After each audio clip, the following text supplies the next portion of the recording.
Hello mga ka-Charlottes, for today's video, so magluluto tayo ng nilauoy or yung gulay na may pritong isda. So nagpiprito tayo guys, ito yung prito natin.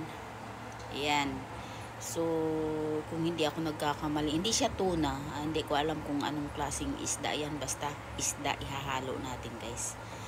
So ito yung mga gulay natin, of course hindi mawawala si kalabasa, so si squash, mag-i-squash tayo kasi gusto ko yung ano. So haluin, ito yung mga ingredients. Meron tayong sili, pinabalatan ko na yung loya, at saka of course this one. So I don't know kasi hindi kasali na yung ano doon natin yun ilalagay sa gagawin nating, may gagawin tayong ano guys, yung iskabichi doon, si bawang. At hindi mawawala si malunggay. Bumili yung anak ko ng malunggay. And of course, ito yung nagpapasarap, si gabi o sulutya. Tinatawag namin ng lutya. At hindi mawawala si sitaw. Ayan si sitaw. Sana natin medyo mahaba pang proseso ito guys. Kasi ang naitulong ni Apam, ano lang guys, yun lang, pagbabalat lang ng luya. So I'm not feeling well, sa totoo lang. Medyo iba yung pakiramdam ko. Uminom naman na ako ng gamot na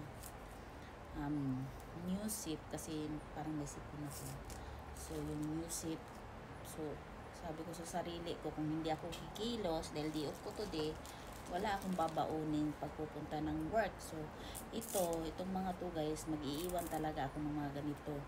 Pag may chance ako magluluto ng 3 putahe, niluluto ko para pag magpunta ako ng work, mayroon akong baon.